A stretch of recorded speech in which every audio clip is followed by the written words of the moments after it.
Hello and welcome into the SorareAndrews podcast, brought to you by RotoWire and sponsored by Sorare. I am Andrew Laird. You can find me as Lairdinho on Sorare, joined as always by Andy Black, who you can find as Black on Sorare as well. Andy, it is a new day.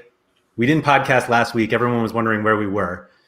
There was a possibility we were going to podcast on the day that they announced that we didn't get uncommon cards. What do you think about the name Limited? Sounds great, actually. Like, I think everyone just assumed that it was just going to be uncommon. And I kind of like the fact that they kind of threw a little bit of a curveball and it's got that limited name. I think it sounds fun. I think it's hilarious that we all convinced ourselves that it was going to be uncommon. Like, that's such an awful name for something. Right. And limited still sounds like a little special. And so that's what we get. I think they nailed that one. But more importantly, what do you think about yellow? Yellow's great. It's a great color. Is it a primary color? No, it's not, right? Red. It is a primary. Oh, yeah. So it's a primary color. Great. We got all the primary colors: red, blue, yellow, right? So the two. Why are we things, talking about this? I thought they were going to be green. No. This is exactly what people want to hear from us. But I thought they were going to be green. There was no reason for me to think this, other than I was just like, oh, they should be green. Yeah. Somebody pointed out the primary color thing to me, and I'm like, oh, that makes sense. And then someone else was like, no, yellow cards come before red cards, and I was just like, well, right. You want to hear something even crazier? In indoor soccer, I don't know if you've watched any professional indoor soccer, but what comes before a yellow card? A blue card. Oh, I did not know that. That is fun. Yeah, it's a 2-minute penalty in indoor soccer. My days of playing indoor soccer are long gone. Yeah. So, do you have any? Yeah, I think I have 20 something. But yeah, just a limited whale over here again. Limited whale, yeah. The first thing that I did though was like, I wanted to buy goalkeepers to train all my guys that I can't train normally. So whale problems, I guess. But I bought the cheapest possible limited goalkeepers I could find, and I think I bought like 10 or 15 of them, like between $3 and $15, somewhere in that range. And I don't know, they're my training squad guys, I guess. And honestly, like, who knows? I could get lucky, and one of those guys could end up becoming a starting goalkeeper at some point, which would be great. But sure. This was purely so that I could train my rare cards and super rares and stuff. Okay. I'm sorry you have so many cards that you can't. I know. Yeah. So I told you a little while ago that I had like so many things I wanted to talk about these limited cards, which surprised me for a number of reasons. Most of which is just like, I didn't think I would actually buy any before they came out. Like we talked weeks ago, like, oh, the new scarcity. And if it's just, Division 5 and you can't progress, then why would you buy them? I have been like borderline irresponsible with buying limited cards. And I think part of it is that it makes me, this is going to sound so arrogant, so I apologize. It makes me feel a little bit like a whale because like I can pretty much buy any of these cards now. And normally like I'm buying rare or like limited cards of guys whose rare cards I wouldn't buy because they're too expensive.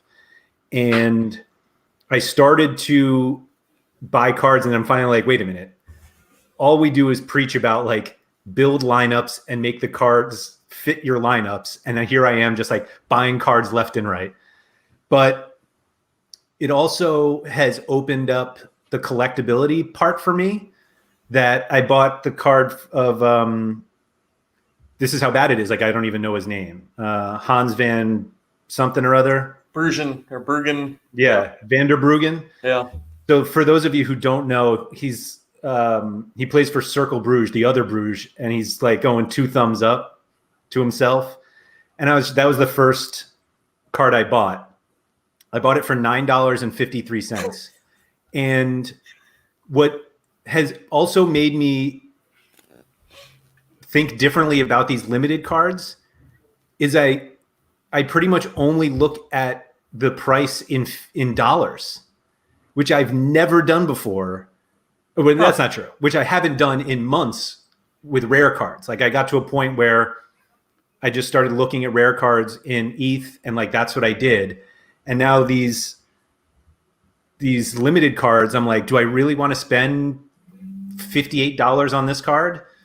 And like a lot of times I'm like, no, I don't. But like $58 isn't going to get me anything for a rare card. Like I can't buy a rare card with that.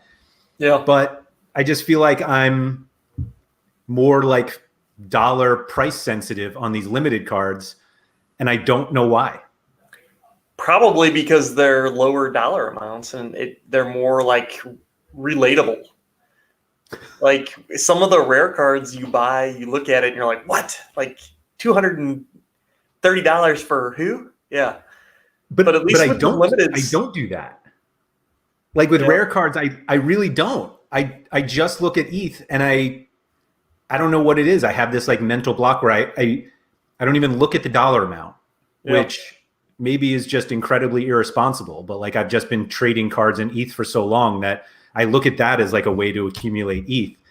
And maybe the fact that we have to go 3 and 4 decimal places now, I'm just like, well, I mean, at some point they're going to have to make that switch over or cut over to probably all fiat. So at that point, like that's going to be a new weird way to train the brain on this new thing, whether it's euros or dollars or whatever.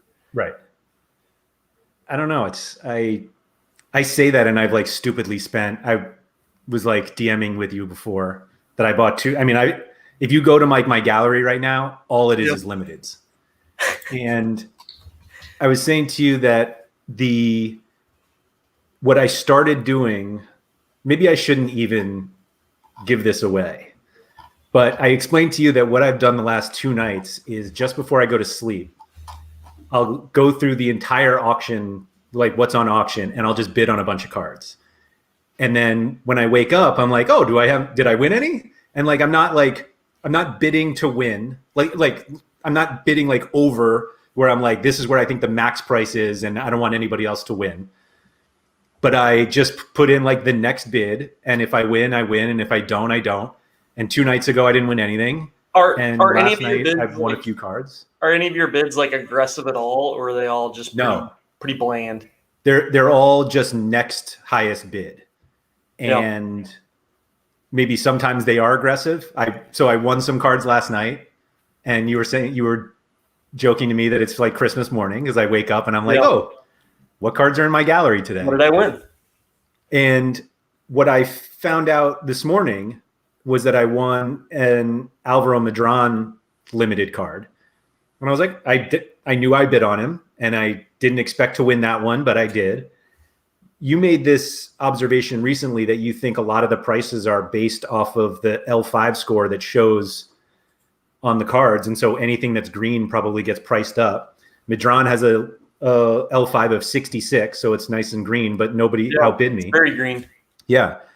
But then I noticed this morning, not even this morning, much later in the day, that I got the 10 of 1,000 and he wears number 10. So I'm like, oh, a jersey mint. And now I'm like, maybe this is something I should do. And within the last 2 hours, I've acquired 2 more player jersey mint cards, one of which I absolutely overpaid for out of pure, I described it earlier to somebody as stubbornness, but it's probably stupidity. But I don't know. It just seems like I'm not willing to pay a premium on rare cards for jersey mints. Like I've never done it. I've like mentioned before that like I realize it's completely accidental that I do it. And yet here I am buying limited cards because I'm like, maybe this is worth it. I don't know. You got the Brendan Aronson jersey mint there, I see. Yeah. And Rusnak. Rusnak, yeah. The funny thing about Rusnak is that I own 2 of them now, the limited and the super rare.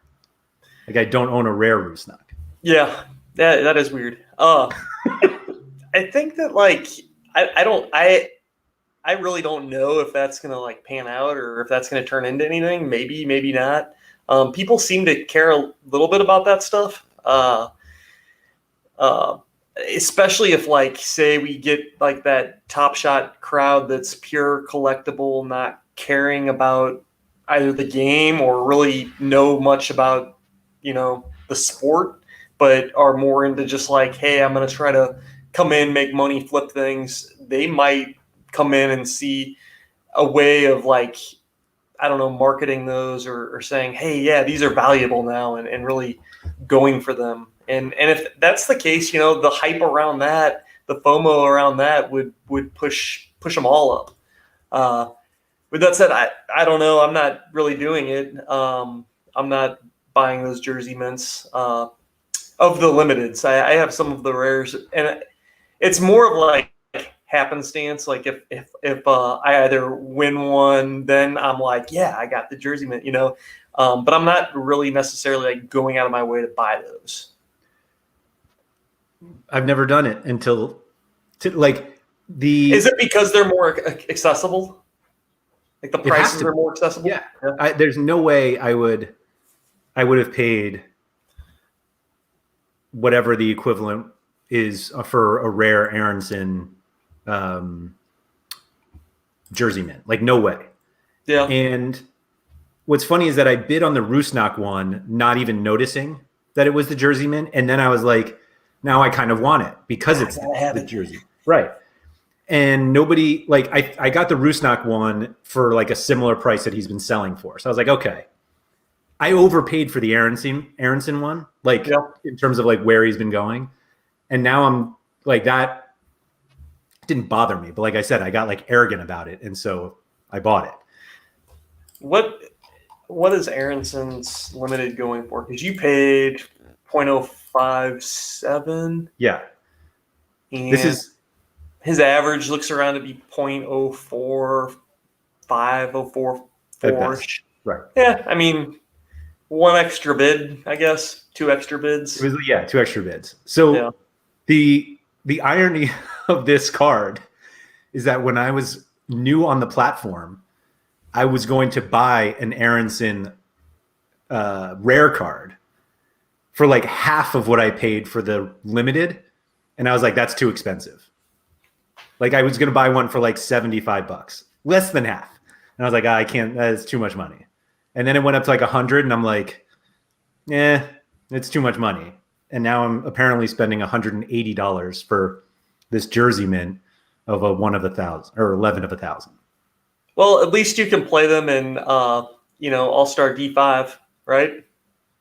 U23 D5 next week. Who's your goalkeeper? I don't have one yet.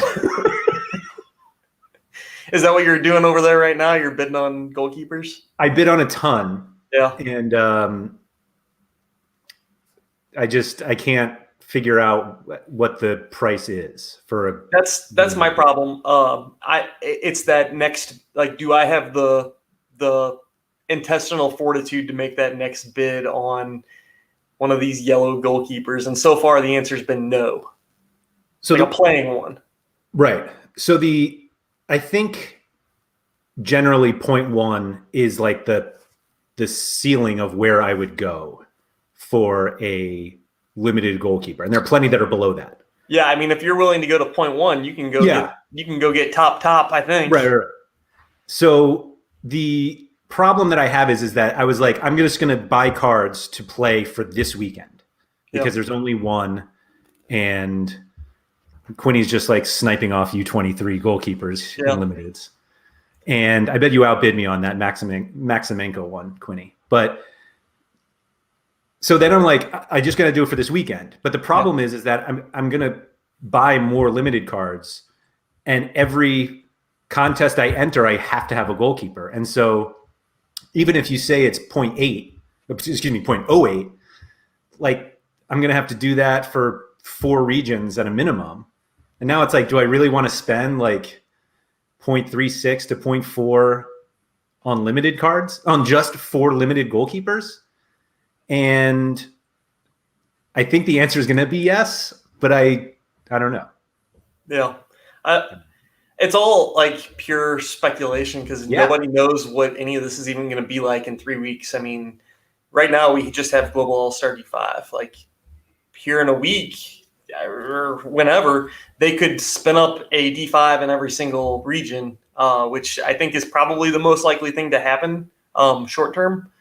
But I like the whole landscape could change at some point where we're looking at, just a totally different game, because we don't know what the full utility of these limited cards is going to be over time. Not a clue. Yeah. Somebody asked us about that.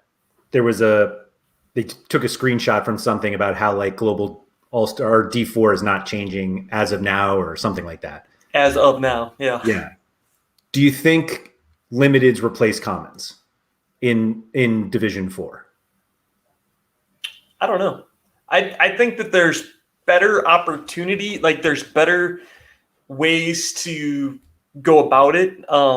If that was their choice, I would say fine. I don't have an issue with that. I think that it, like short term, it probably does tank rare goalkeeper prices a little bit. But you would have to penalize those cards. So you wouldn't be able to just let somebody walk in with a limited, drop it in D4 and get either the same or similar score. You'd have to penalize that card pretty hard. Yep.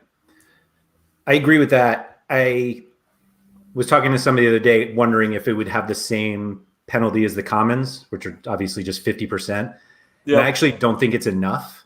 Like, I think you need to penalize it more if you want to keep rare card prices from tanking. Like, I don't think so. I think if you penalized it that much, that's enough of that breaks you enough from being able to really realistically podium. I mean, I know, granted, I know it happens and I know it can be done, but I mean, I would rather have a rare goalkeeper in there that can score plus 10% versus your minus 45%. Right. It's a pretty good edge. Yeah. But it doesn't give you a reason to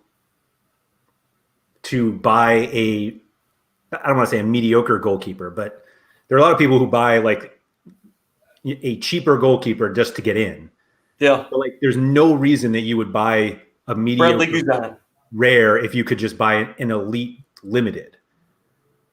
I don't know. You'd have to, I guess, look at that. I mean, like, look at a guy like Allison, his limited card, put a 50% hit on it. Does he outscore Bradley Guzan on a regular basis? And one thing that he does not do is he does not hit those ceiling scores. That's fair. So Bradley Guzan last night probably scored, 80 points or something? It's impossible to do. It's impossible to do with a common. It would never happen. So you would never have that upside. You'd always, like, best case scenario, you get 40 points. You just called it an uncommon. Yeah. Limited. I think they're special. What I would like better is if they did something where they had and this probably people will hate this, but I don't care. This is what I like.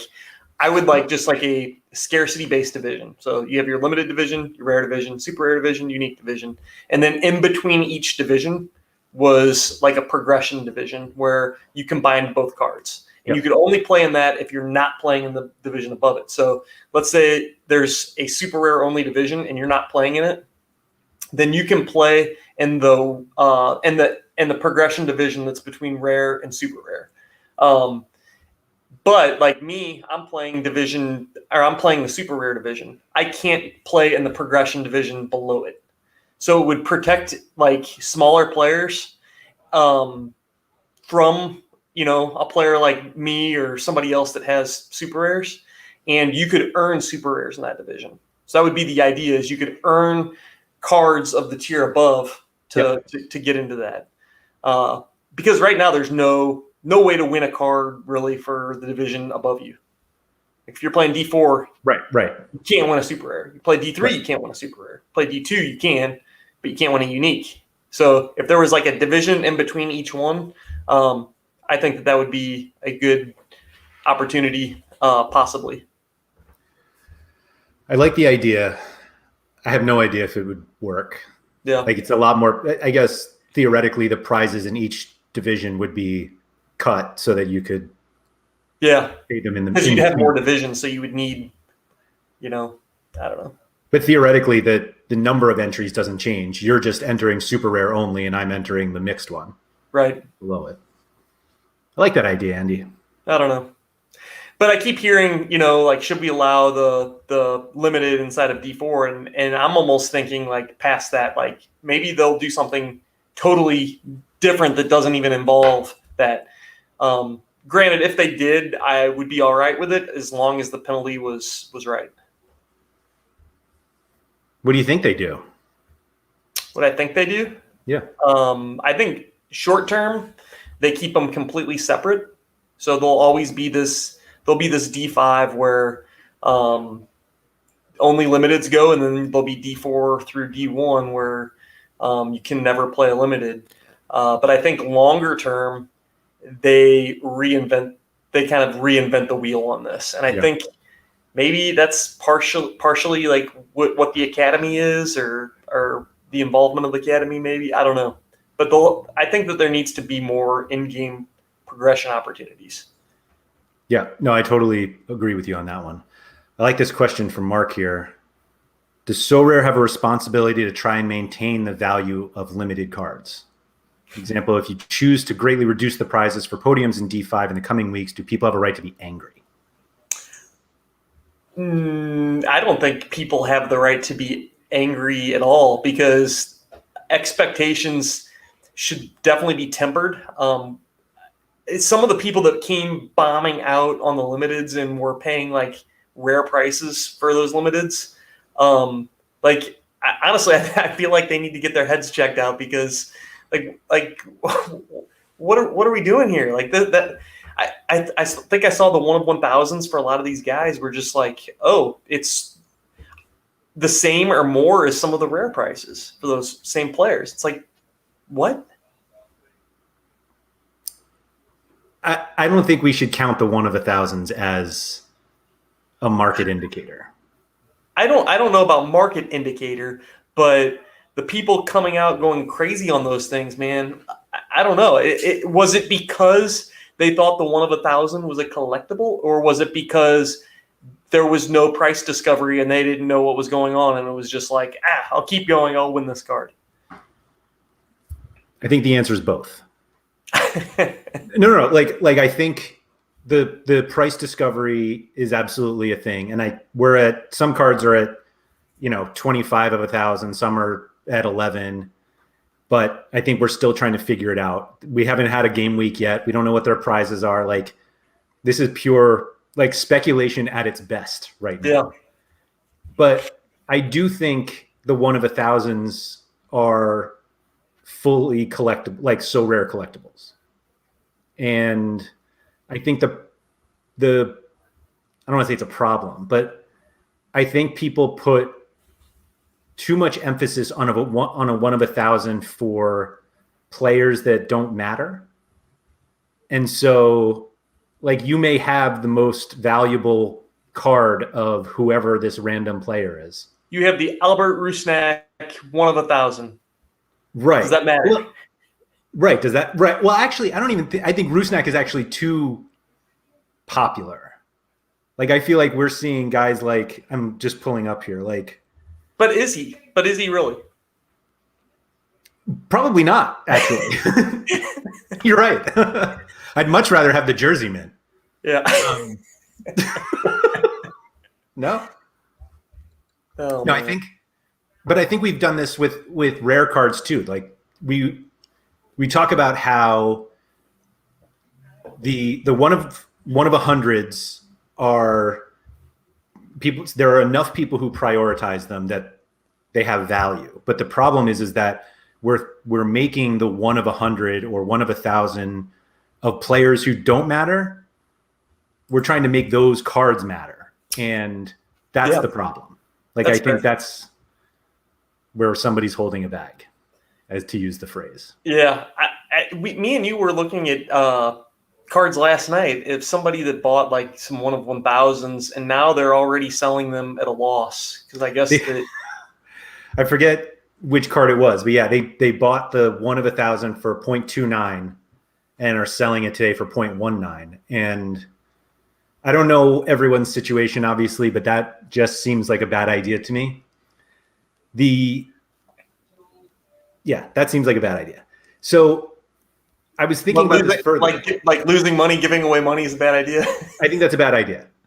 I think buying something high and selling it low is bad. I agree with that. I'm not into giving investment advice, but I believe that to be a core tenet of buying things and selling them. I think you're right. I think you got this. So what I was starting to think about these 1 of 1,000s is I don't think that and I thought about this with rare cards and super rare cards. I don't think the value of a 1 of 10 versus a 2 through 10 of 10. Like, I don't think the value of a 1 of 10 is high enough to prioritize 1 of 10.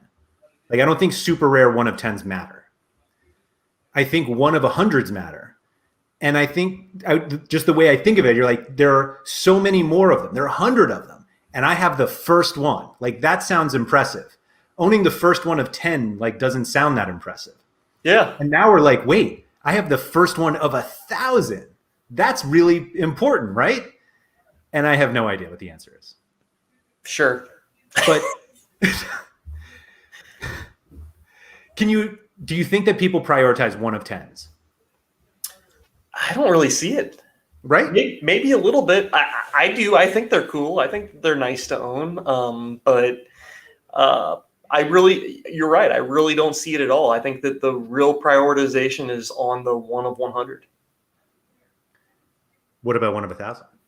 Maybe that's what we saw. But I do think that's what we saw. Yeah. And talking to somebody yesterday about Top Shot and how there are just like so many more Top Shot moments that get minted. Like, even the scarce ones are like of 5,000 or 10,000. And so like the 1 of 10,000, everyone's like, wow, that's the first one. So I'm like, why doesn't that just apply to these limited cards? And so the occasionally absurd prices of 1 of 1,000s, I don't think those people will be in a bad spot for at least cards that people care about. Yeah. That's all. Yeah. I don't know. I think my strategy going in with these is just more of like really try to only like get below market value wins. And if I don't, move on to the next one. And if I get a below market win, great. But what are we at on a lot of these cards? Like 15 to 20. I don't know that really price discovery has even really set yet. I think it's maybe close. So I think that you can get a pretty good idea of like, did I get a good price on something? But I think my goal right now is to just not get burned on any of it. So it's like being super careful. That's why I haven't won a goalkeeper yet. It's like, I do not want to make that aggressive overbid. So it's like, I'll dabble. And then as soon as somebody outbids me, I move on to the next one. And that is also why I haven't constructed any lineups that are actually like quote unquote good. Like, I haven't made like a good stack, or I haven't made anything. It's just like, okay, some guys that look like good value at the time, and they're now in my gallery. But it's not like I strategized any of this. I just bought some guys. That's exactly what I started doing. And then I went back to the conversation that we had, and we've had this stack conversation a lot. We have said that you stack, that playing the best cards is better than stacking. Like, you stack because you can't just get all the best cards. Right. I agree. But maybe we can get all the best cards now. And so, and obviously that's going to bring me on a different topic, but obviously the price of getting all the best, the best 5 limited cards is much lower than doing it in the rares. And so I started bidding on cards. Like, I don't care about correlation or stacks. I just want to go buy the best cards. And unfortunately, I don't think I have the best cards yet, and I don't have a stack, so I'm in this weird spot for this first week. But I don't know. I think I think fewer people will. People who already play in D4 and D3, if they buy limited cards, I think they're going to say, "No, I'm just going to buy the best cards and go from there." Yeah, that's fair.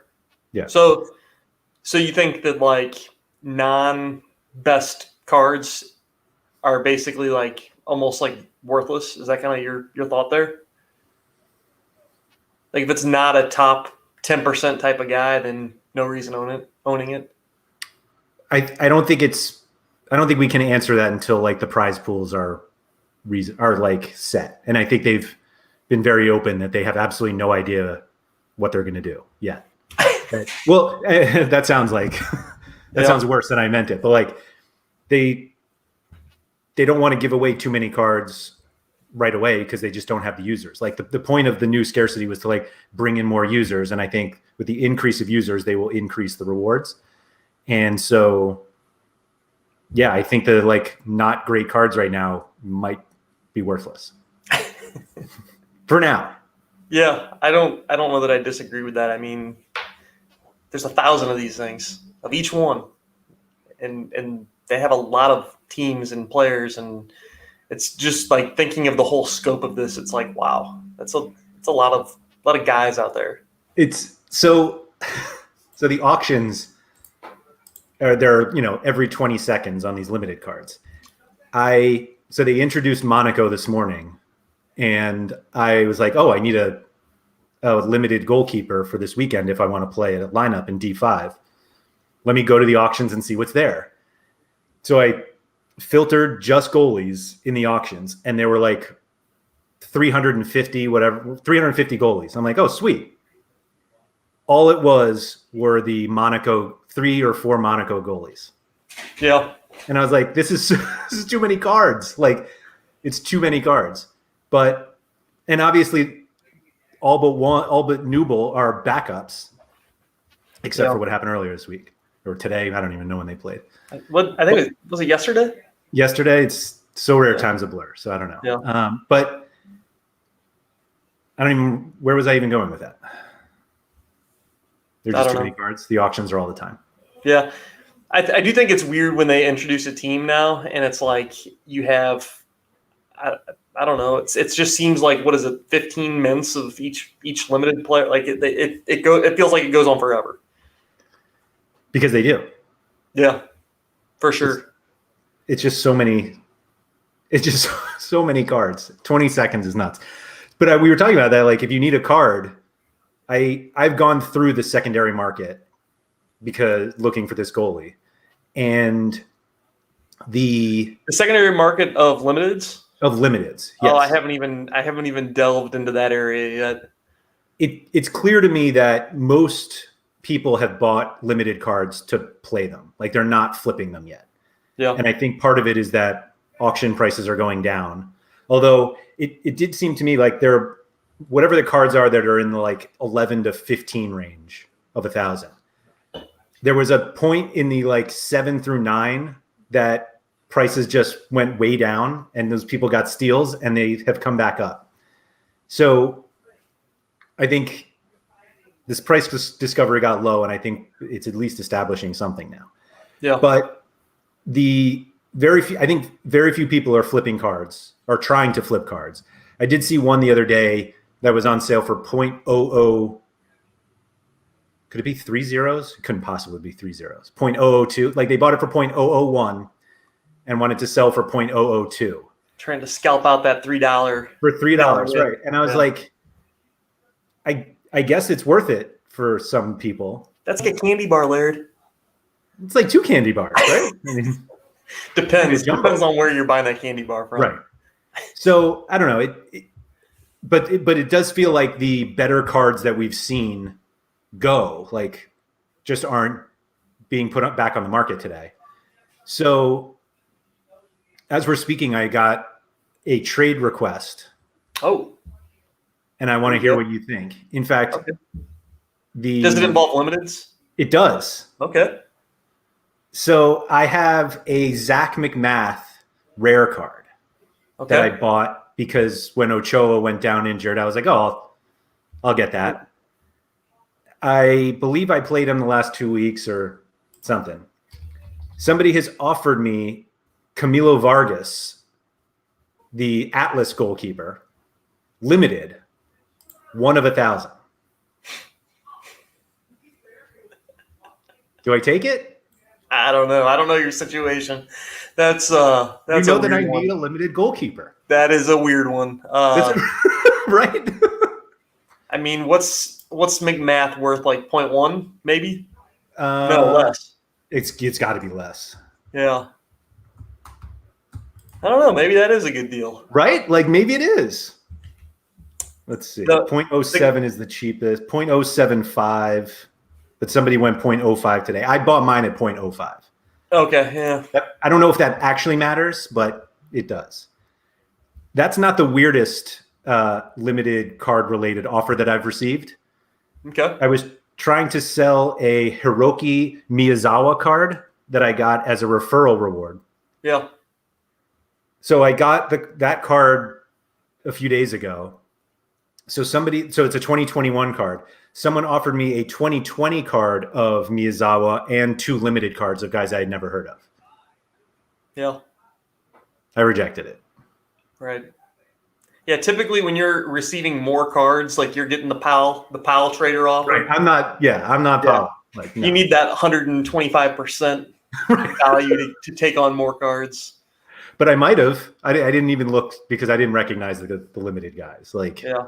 A lot of times I'll just snap reject. Like even if I am getting like a PAL, like a good PAL deal where it's like they're offering me 130%. Like if I'm giving up like a card that like has value to me and you're offering me 8 guys, it's like, snap reject.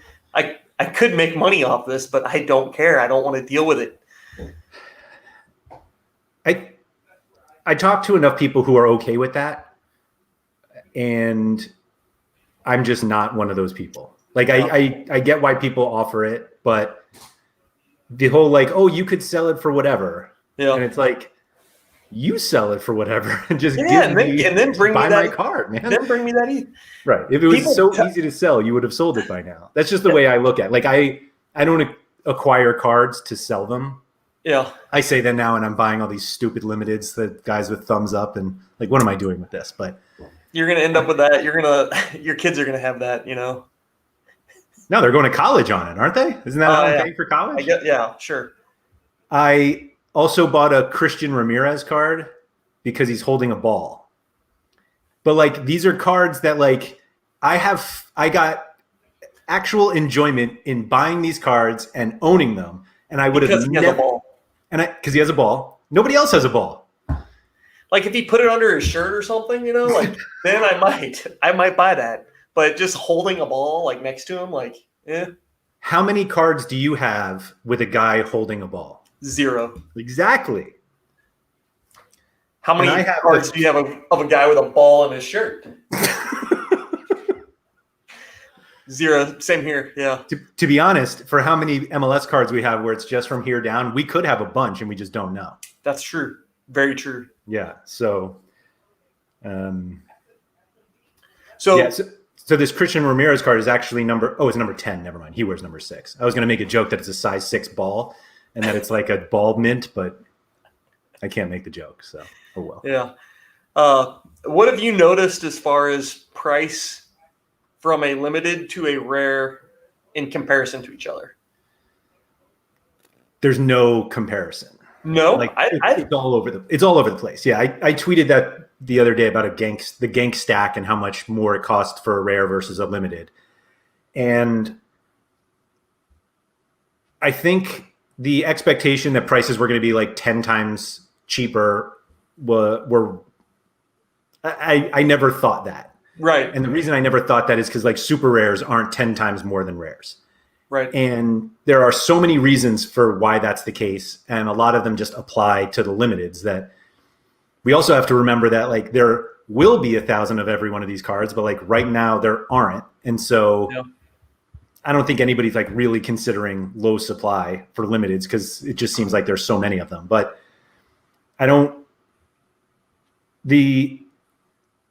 it felt like there were two arguments being made about these limited cards. And one was these limited cards are around because Sorare needs to be cheaper, versus there are so many the limited cards have to come out because Sorare needs to be cheap. And those are very different things. Like, making the game more accessible is different than attempting to make it accessible to everyone. And so people saw the one of the thousands and they were like, these prices are ridiculous. This is not going to work to get more people to play. Yeah. And then I think the response from that is like, these are first mints are always expensive. So let's see like where prices go. Mm-hmm. It's been, I don't even know how long it's been for these things. Have we even gotten a week? I don't know. I don't even remember. But we're at like barely 24 on like the ones that have sold the most. I don't know why Santos blasted through their cards.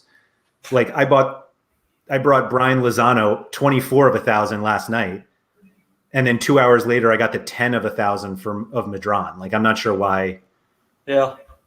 Maybe it doesn't matter why, if I know or not. But well, it was like all of the K League and MLS, like they were blasting through that whole alphabet. And then just when it was just Santos, it's just like, all right, let's peel through them. And I guess they're probably trying to catch up to the MLS mints so that they can all get back on kind of like a quote unquote schedule together. Right. Maybe. So I think there were the complaints that like this is still too expensive to get most people to join was a reasonable complaint if you only looked at the one of 1,000s. Yeah, for sure. As the expectation is that these prices will go down as more cards hit the market, which obviously doesn't make me feel great about buying cards today, but we also like opportunities, right? Right. And you can win stuff this weekend. Right. I can win stuff. Ideally, I win stuff with these cards now while other people are waiting for the 400 of 1,000s and they're a third of the price. Yeah. I don't know if I can get angry at Sorare if prices for limiteds go down. I don't think I can. No, you can't, because you're buying now, top 20 mints, full well knowing that there's going to be 980 more of these things, or there could be 980 more of these things get ripped out. So I think that there might be some of that crowd where it's like a little bit angry or whatever that they're getting over minted or whatever, and the prices just keep coming down, and the pressures just keep being applied by Sorare. But that was the whole point of these. So right. I don't think there can be any frustration. They're pretty transparent with the number of these things coming out. Literally. It says it on every card how many there are going to be. Yeah. Or could be. Right. Do you think we get to 1,000 on some of them? Like, we don't even get to 100 on a lot of cards. I mean, they have more often now, but yeah, I'd say yeah, sure. We'll get to 1,000 on some of these things. Yeah. What do you think Mbappe is going to cost? That's what everybody wants to know. What am I going to be able to get an Mbappe? 25 out of 50 out of 1,000. Like, where is the price discovery going to like level out? I don't know. Have a number. You have a number? I mean, sure. What's your number? So my theory so far ish is they're about 1/5 the cost of a rare ballpark. Okay. So I'm gonna say between 1 and 2 ETH for a Mbappe.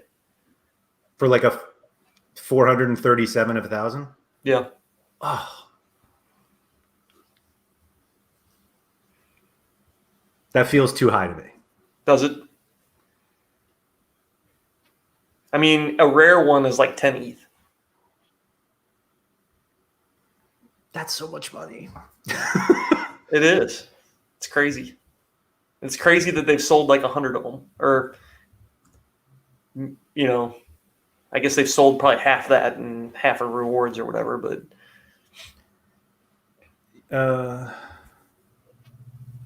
Yeah, 9.8 ETH is the get-in price right now. Is it? Yeah. One sold at 5.5, but who knows? Yeah, his prices are pretty like rangy too, where it's like, because I remember HG was on here a couple weeks ago talking about how he bought one for like 9 and then resold it for 12 and then rebought it 10. So yeah, I think that just him being who he is, he doesn't really have a stable price. Yeah. Do you think, man, that's a lot of money. I just really struggle to see a limited card going for even 1 ETH. I see it happening. I think the first one will be stupid though. Yeah. Like 5 ETH? Yeah. Yeah. Or more? Or more. Yeah, I think I wouldn't rule out 10. Yeah. So like people are going to think that's the price, and then like the next few are going to go for like it'll be like a little stair step down from there, because people are going to think that, oh, that's what it's going to cost to win this, and then it's going to settle somewhere. I think we've seen enough 1 of 1,000s to be really high, where like 3 of 1,000 is like a third of the price. Like I don't think the step down is that small for Mbappe. Yeah. I think the better question is, do you think Messi costs more than Mbappe? I don't know. I guess he would. My argument that he should is that both he's better in the game, even with less utility, and there are going to be fewer of his cards. Like we already have a bunch of Mbappe cards. Yeah, that's fair. That's fair. I'll agree with that. Yeah. And his scores are just off the charts. They're just cheat codes. Sam's mad that we're not engaging him. I like Skylar's comment about that I missed on Christian Ramirez's neck tattoos in addition to the ball. But yeah, I don't know. There's not a ton of like weird stance cards that like obviously like the Van der Voort one is cool, but there's not like a lot of poses. Like I have to get the Duckins Nazone, or is that his last name, where he's like holding his arms like this. Oh yeah. Well, you've seen the Kenny Step card, right? Where he's like got his gloves up. So I would have bought that limited card, but his new card is not like that. Actually, I think the new Thomas Didillion, is that how you say his name? Where he's pointing at the badge. Yeah. So that's sort of something. Yeah. But you need him kissing the badge. Yeah, just pointing to it. Okay, what is that? Yeah, come on. It's not enough. It's just like, I'm here. Right. The team I play for. I think at some point we get probably cooler photography, or I don't know, maybe Sorare will be allowed to have their own photographer at some of these photo shoots maybe someday. That'd be kind of cool. Well, like the teams have official photographers, and so I mean they're the ones who take the headshots, so theoretically they could just get them from them. But I think that they're going to be more stock if they just get them from the team. But if they bring their own photographer, they can, tell them to do something, whatever. They can be more informal. And I think someone was saying like Tops, they allow like some clubs will allow like Tops to show up and take their own photographs so they can get different shots or whatever. And right. I don't know. I think that like variability needs to be added, and I think that adds to the collectability of these things. Yeah, no, I totally agree with you there. In 6 weeks, how many D5 lineups do you think you're setting? Well, let me go back a step first. Should you, us that are competing in D2, D3, D4, should we really be wasting our time on this?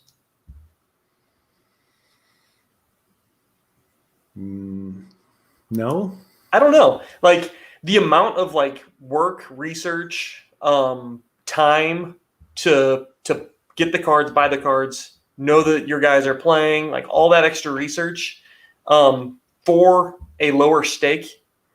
Does it make sense to be doing that? Like, I guess just we're gonna work harder to to play in this other thing. Like, I don't know.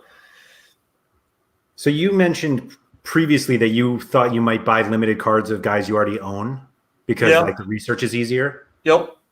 I've done a little bit of that. Johnny Russell, Rui Diaz, Miles Robinson, all guys that I own rares of, bought their limiteds. I have done the total opposite, except for Rusnak. All the guys that you normally fade, now you're on board. It's guys I've wanted to buy. And like Midran is like, yeah, that's a card I wish I had, but I wasn't going to spend whatever it cost for him. I think there was a little bit of that, and this sounds, I mean, I'll just say it. I'm not sure I would have played Midran given like the other cards I have, but I know he's an elite card. But now I can play this other division, and I'm like, oh, I have a spot for him. There he is. Although my elite cards are starting to get injured one after another. So this is, maybe I would have played him. Yeah. But I'm buying all the cards that I didn't think I would be able to, that I don't have rare cards for. Right. But now you're like your whole, like, I don't know, the amount of research you have to do is just growing every week. It's just getting bigger and bigger. And will that hurt? Will that hurt your other lineups? I fully expect that I will spend less time on my limited lineups than my rare and super rare ones. Yeah, I agree. I will too. I'll also say that just the way that my own gallery works, I have like very clear priorities. Like there are divisions that I prioritize. Like Champion America D3 is what I've had more success with than anything else. And I pretty much play the same lineup every week.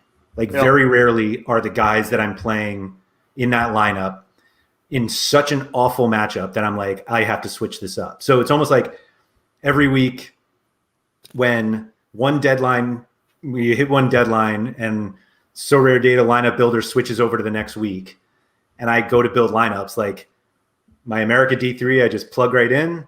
My U23 D4, I plug right in. And then I just kind of start going from there. And so I'm not sure, maybe I'm not spending enough time on those lineups anyway. So like the extra time, I just don't feel like it's going to be that bad. Like I expect that I'm going to hopefully build limited D5 lineups.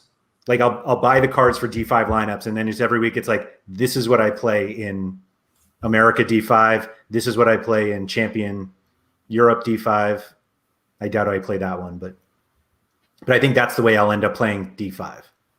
Yeah, I don't know. I just think that there's too many variables. Stuff's going to happen, injuries, suspensions, all that, and then everything gets tossed up in the air, and then or just a guy like starts playing bad, then you may not want to just keep throwing him in that lineup. So I don't know. That's when the wheels start turning and you start buying an extra guy. And I don't know. I'm being very cautious, I guess, and maybe overly cautious. I don't know. But it's also my time commitment too. I only have so much time, and I think everybody's kind of that same way. And I don't know. I'm going to dabble. I'm going to play, and I think for me the way to do it is to buy similar players that I already use, and then that's probably the least fun because it's not like now I can't root for like Carlos Gill and other guys that I may not have. That said, like in Champion Europe, I do think it'd be cool to just own like the best possible team. Like how cool would it be to just like pay the 1 ETH or whatever and have an Mbappe and Messi, and I mean it's gonna be more than 1 ETH for that team, but just like have that ridiculous lineup. That'd be fun. Do you think it's fun to spend 4 ETH on a limited lineup? No. But it'd be fun to root for those guys every week instead of like totally fading them every week, because that's what I do now. I don't own those guys, and I don't own very many of like the really just like star guys. Like I don't have a Pozuelo or Carlos Gill in America, and it's like every week I'm fading those guys and just hoping that they have a bad week. Yeah. It's not that fun. Like Carlos Vela, don't own him. I'm fading him every week. Rossi, all these guys, just like gotta fade them. And then when you get that notification that Carlos Gill has his 3rd assist of the game, you're like, all right, on to the next one. I haven't seen those notifications. It feels like he's been out for like 3 years. Yeah. Well, you had to use him for that 1 game week, right? 1 game week, I got him. Yeah. No more. Such is life. I guess so. So let's see. I was going to go down 2 different paths. The first one I'll go down is, when do you think we get a boom? Not necessarily of like all of our card prices are going up, but like, do you think there's going to be a point where at the end of September and it's like, oh, we actually have 35,000 D5 entries? I don't know. I would love to see that graph. Like I'm pulling up Sorare data right now, and if you look at the owners of at least N blockchain cards, right, that's I think pretty telling when you look at the rise that's in that graph. I think Surface or Sam was saying earlier that it's like 10% growth or something, and obviously that's great. But I think the most interesting metric will be if you scroll all the way down to the bottom of his charts page. You have number of lineups for each game week, and by default, it's All-Star D4. What is that graph going to start looking like with All-Star D5? And obviously, at the beginning, it's going to be quite limited, quite low, but I think that it's going to grow pretty quickly. Is that enough, though? Like, we don't want that to grow. Yeah, we do. Well, I mean, we obviously want it to grow, but like, we want D4 to grow. Yeah. For the value. I think we're at the point now, D4 cannot grow until D5 grows. And D5 is going to have to get like mature, massive, huge, the number of entries that are in there. It has to grow to be big. Because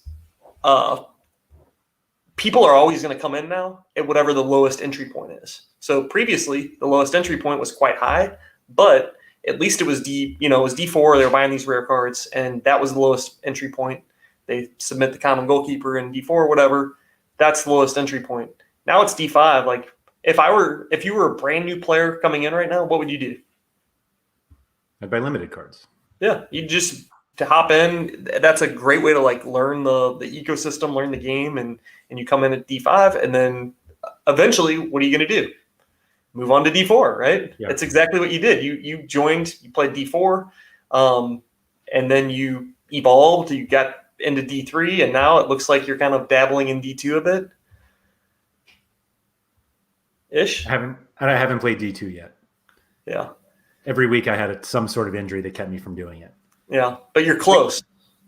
So I could enter D2, but I don't because it kills my D3, and it feels like that felt like a mistake.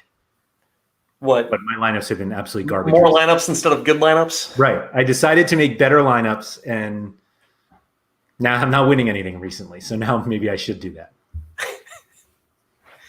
Yeah, it's hard to say. But I do think we want D5 to get as big and as like just mature as we can get it, and then that's when we're going to start to see that growth into other areas. But I think short term we do see a hit on some of the D4, or I should just say rare prices. I think that there'll be, some soft dampening on those prices. Could be completely wrong, but I think that that's what we'll see. It just like market wise, it has to. Yeah. Like the supply is going, unless the influx of users is so big immediately that. Right.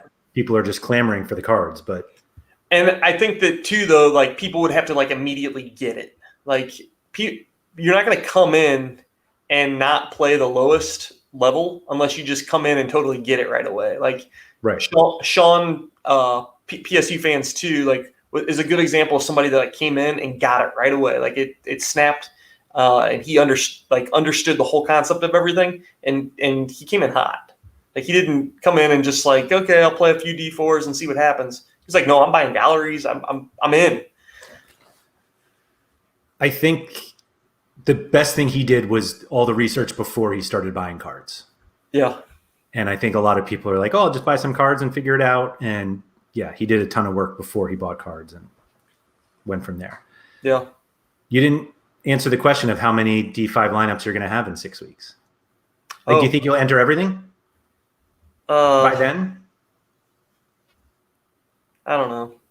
Like, a part of me says like, yeah, do it. And a part of me is like, oh, that's so much work. I got to buy so much stuff.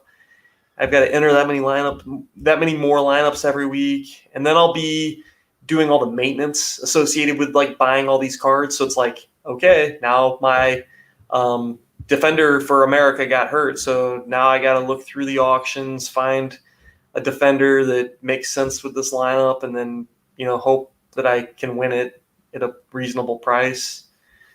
Like, lineup maintenance is a lot of work and costly. Mm-hmm.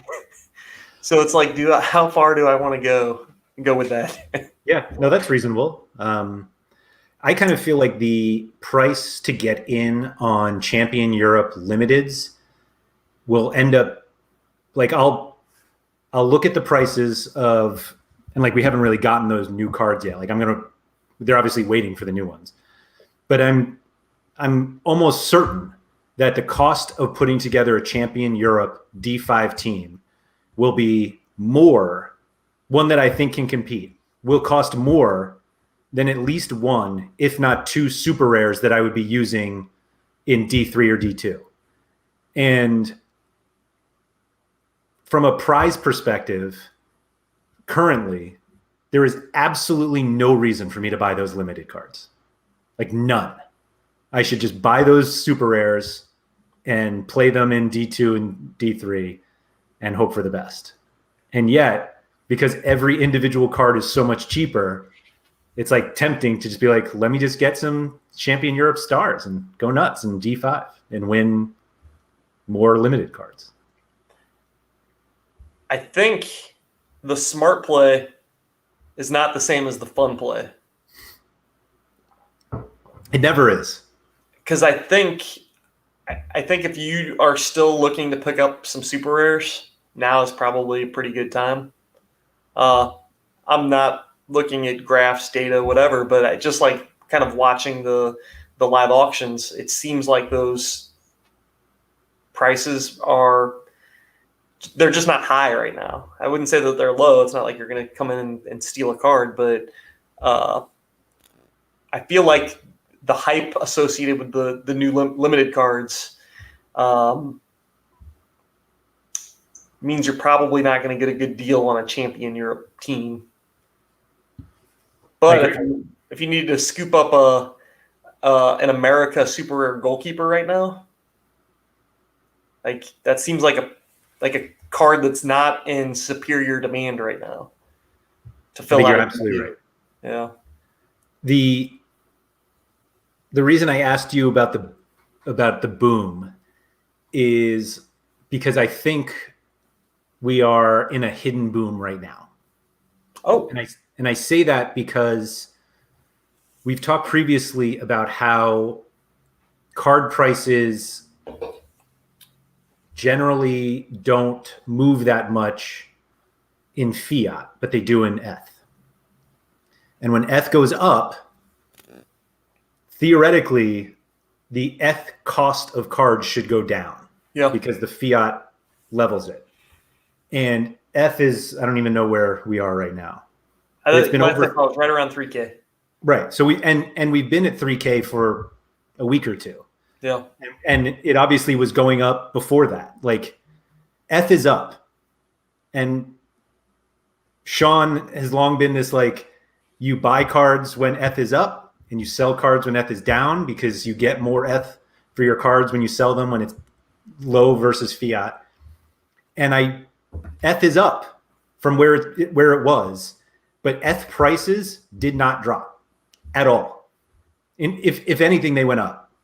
And so that made me feel like that meant that there were still enough people buying cards because the corresponding drop didn't come. And so if ETH had stayed low, I think we would have seen like a fiat price go up because there were more people. But because it didn't, because it went up, it just stayed the same. Yeah, I think that's a good observation. I don't know that means that we're like in a boom, but maybe not a boom, but I think a mini one. Right. I think we're in a mini silent boom, which is a bummer because I was like, great, ETH is going up. I'm going to get some cheap super rares, cheap in terms of ETH, not fiat, and didn't happen. In the short term, what excites you? Either PSG cards or what's exciting coming up? Like for limited cards? Anything. Like a whole platform. What is exciting over the next month? The Champion Europe cards that I would have never bought. Yeah. And so you're buying limited Champion Europe cards. So like as of today, August 19th, there have been no Champion Europe. Oh, that's not true. Because we have but like Monaco today. We have Monaco. We're getting Rennes, I guess. Yeah. But like I think that there's this idea that I'm going to be able to buy them, and I think the prices are going to be too high. Still, like I think the prices like regularly are so far out of my range, and not even talking about like Mbappe, but like basically everyone else for rare cards are just too expensive for like just the way that my budget works. And I think especially on these new releases, because they're cards that have never existed before. Like, if when they re-release a team like Saint Etienne or Nantes, then you're going to be able to scoop guys up because they've already been on the platform. But these guys have never been on the platform. Yeah, like they're going to have a premium. Do you think like the 895 of 1,000 Messi is still over one ETH? That would mean they've made 895 ETH unlimited Messis. The more I think about that, the more insane it is. I don't guess there's the liquidity, and that just doesn't seem possible. So maybe what Surface said, where I think going back closer to like 0.5 for some of that stuff might make more sense. But then again, I don't know. There's some deep pockets out there. Well, if you have 1 million users, and this is like the number they keep giving us. Yeah. And you only need 1,000 to spend 1 ETH on Messi, that's a very small percentage of your users. Yeah.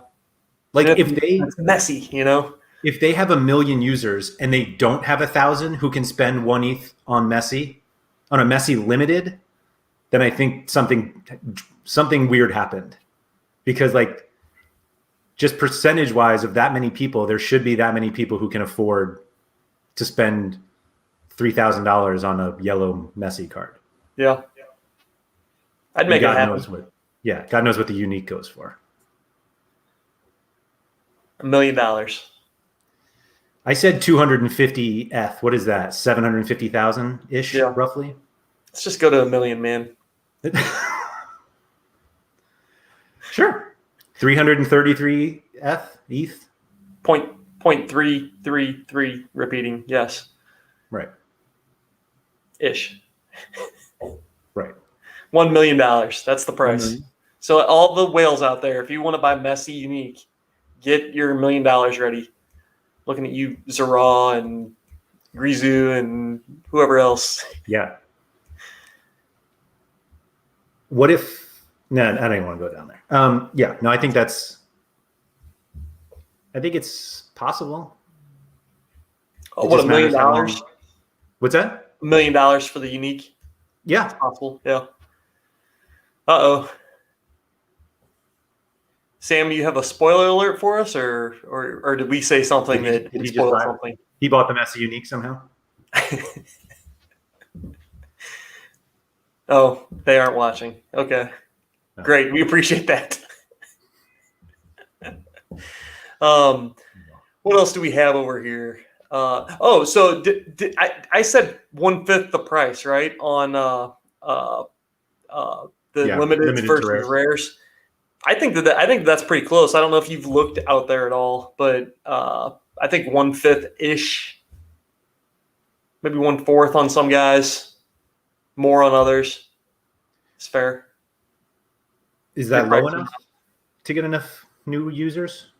What's that? Is it low enough? Low enough? I think that like new players might just have to resort to worse players. Wait, say that again? New players might just have to resort to like worse players. Yeah, and prices will be down low enough on those guys. Because like you and I aren't buying limited. I'm just trying to come up with like a Zach McMath, for instance, right? Like I don't know what his limited rare. I don't know what his limited costs. Like 1/5 of the rare. So what is that? Less than 0.01. So like if somebody wanted that goalkeeper, sure, maybe they're grabbing him and they can use him for 3 weeks or 4 weeks or however much longer Ochoa is out. But yeah, I don't know. The McMath last auction closed at 0.044. Limited. Yeah. But 0.025 before that. Yeah. So I don't know. It would be a cheap entry point for somebody that wanted to just snag a guy that plays for 3 weeks. But yeah, I think what got me was how many people determined themselves what the appropriate entry price was. Yeah. And when I started doing content for Sorare, I remember I was like, I'm going to do one where it's like, you can get a full team for $300. And I waited 2 weeks and it was like, okay, $500 and you can get in. But I think there was this expectation. Everybody had different expectations of like the new scarcity is going to allow people to get in for X number of dollars. And some people get a goalkeeper for $10. Right. I don't know if that's, I mean, who knows if it happens at some point. Do you know anybody or have any friends that have started playing now that the limiteds are available? I know somebody who has signed up, yes, like earlier this week because the limiteds became available. He has not bought any limiteds yet. He's like going through the rookie league. Yeah. And I think there's no reason for them to buy now. Yeah. Like if you're willing, if you waited this long, like I think it's okay to wait a little longer because the 85 of 1,000 will be theoretically cheaper than the 8 of 1,000. Some people want to start now. I get it. But like, I just don't, if you've waited this long, I think you should just keep waiting and see what happens to the prices. Yeah. My brother-in-law has been wanting to get in because he's just been kind of like watching from afar. And he texted me on, I guess it was last Wednesday or Thursday or whenever limiteds were released. And he's like, oh, should I because he wants to, his entry point is he wants to spend $1,000 on this. So he wants to spend $1,000 on this. And he immediately texted me and was like, hey, should I put my money on there and get started or whatever? And like, just looking at the prices right away, I was like, no, you shouldn't. I don't even think you could build a team for that right now. And that was, granted, that was me looking at the 1 of 1,000s. But, now if he wanted to come on and spend $1,000, like, okay, he can probably build some teams now. So I haven't given him the green light yet, but I think that it's probably getting closer to a good time to enter. So Sam brought up this point that I was going to bring up, that the longer you wait, the more users that will already be here. And I said this to somebody on another podcast I was on that I was explaining to them, it's like how Sorare works. And he's a big NFL guy, does a ton of NFL content. And I was like, you should not, like football, NFL is starting right now. And you do so much work this time of year. Like Sorare takes work if you want to do it right. So if you don't have time now, like just wait. I said, the only problem is that if you wait, we're all going to be rich by the time you join. So, and obviously I'm somewhat joking about this. I mean, I'm joking that we're all going to be rich, but like I do think like it's possible that if we have so many more users, then the prices go back up. But like for people who don't expect to become rich off of this game, I think it's okay to wait. That's all. Like if you're playing this game for fun, I think you can wait. What if you do both? Like play now and wait? What does that mean? How do you do that? Yeah. I don't know. The rate the limiteds are released are fixed. Are they? Like they're always going to be 20 seconds? They could go to 10 seconds. They could go to 5 seconds. I don't know. I guess they could. I don't see why not. There are less people competing for the limiteds now than there ever will be. Maybe. Yeah.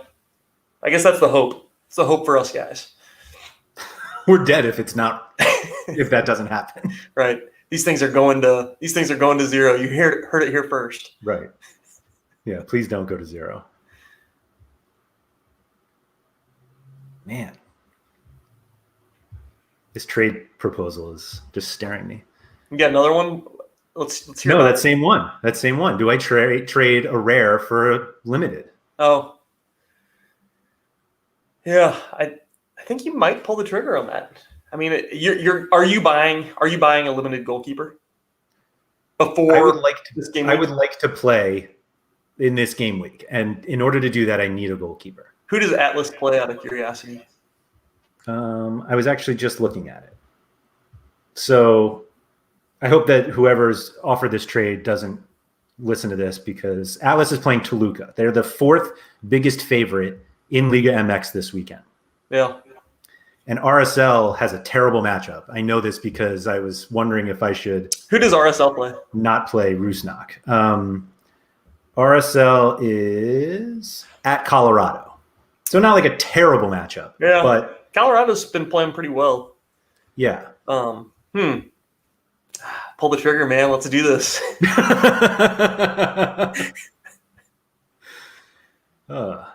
Yeah, Danny's telling me Toluca's good, but like, should I care that it's 1 of 1,000? This offer's probably gone by now. Where are they at on the table right now? Oh, they're third. That seems fluky to me, but I don't know. Maybe they are good. But they're 3-1-1. Yeah, Danny's a Liga MX expert, so who Yeah. knows? Do the trade. What's that? I didn't say anything.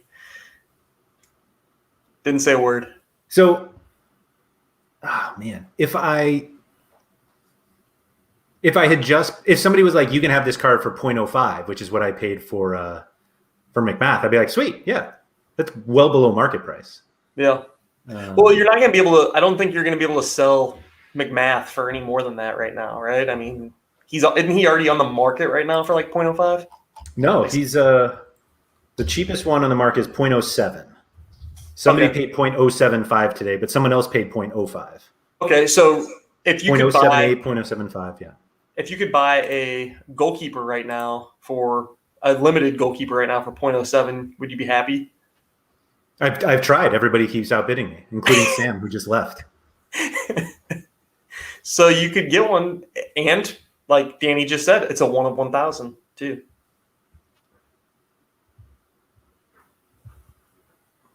Did you just accept it? I just accepted it. I love it. I just traded a rare goalkeeper for a limited goalkeeper. There we go. What am I doing? Now we're playing. Yeah, I was going to say, you know what I'm doing? I'm playing D5 this weekend. That's what I'm doing. Very good. Thanks, Danny. I appreciate the push there. What kind of correlation you have in this lineup? Absolutely none. Yeah. I've got nothing. You know what the correlation is? I have 5 limited cards. Right. I think that's all that matters. This first week, they're not changing the price structure for the first week, right? Yeah, there's like 7 cards that are being given out. This is like the worst thing I've ever done. No, but I wonder how many entries there are. Like, let's look at that real quick. So Global All-Star 5. There's 1,462 entries right now. I imagine that'll grow a little bit over the next 12 hours or whatever we have left in this 10 hours and 28 minutes. And and they're giving away 173 cards total. Granted, I would say there's only 53 cards that matter. I was gonna say, it's going to be awesome buying winning tier 3 limiteds. Yeah, you're like, okay, I'll sell this for $3. So the only ones that really matter are the top 53, I think. So 1,500 people for 53 prizes that matter. I don't know. It's going to be tough. So there's currently 8,100 people in D4, All-Star D4. Wow. 651 prizes. Yeah. 212, only 211 that matter. Yeah. Don't say it don't matter. Ryo Kikuchi's sitting here thinking, wait a minute, I matter. I know. That's right. There are some good ones out there. I'm coming around on that. I'll stop calling them tier 3 trash. Man, Sorare data already. Camilo Vargas already here in my lineup builder. Let's see. I could play the guy with the ball if I want. I don't even think he starts. You bought the bad Christian Ramirez too. The good one plays over in Scotland now. Caicedo. Oh my gosh, I'm gonna win this. Simple as that. Let's hear the lineup. Let's see the lineup. The worst part is that it's all Champion America guys. Yeah, I did the same thing, but kind of my purpose there was like, okay, once they release more divisions, I'll just move that into Champion America, and then I can buy the rest of what I need or want to do or whatever I decide on. Yep. I don't think this lineup's that good. Let's hear it. I'm going to have to buy more cards here. We've got Vargas, Maxime Chenot, Medran, Caicedo, and maybe I'll roll out this Brendan Aronson jersey mint card here. Okay. We don't think Lozano's playing, right? No, he won't. I don't think he will. He just played a game with the U20s, the Santos U20 team. Yeah, that's right. He earned a PK and he scored the PK in that game. I don't know. That was against Atlas. Oh no, that's my goalie. So let's do a your team versus my team thing. My team has a goalie that might not play, Quentin Westberg. Excellent. Oh, he'll play. Yeah, okay. I went from full bore sell your Westbergs to full bore buy your Westbergs. Miles Robinson. I got Pozuelo in there. Johnny Russell. I tried to buy Pozuelo.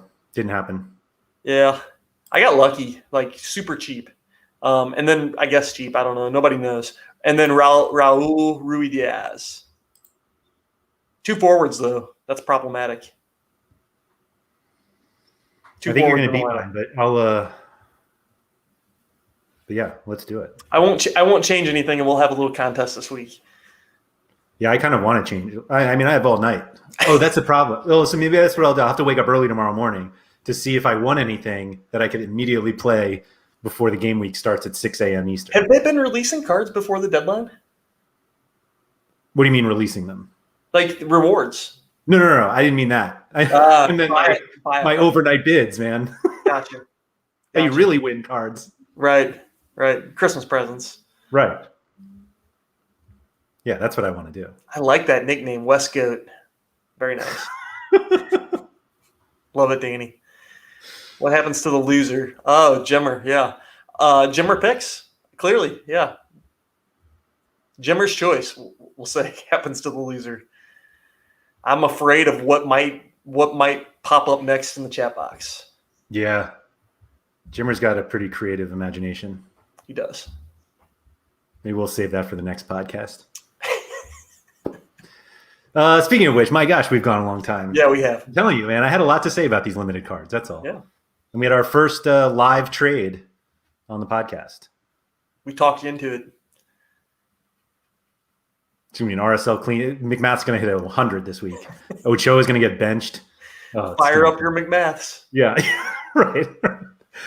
All right. Once again, you've been listening or watching the SorareAndrews podcast, brought to you by RotoWire and sponsored by Sorare. We will be back next week, probably to talk about limited cards again, because I think, why not? What else are we going to talk about? Sure. So, Andy, good to talk to you, and I will talk to you again next week. Sounds good. See ya.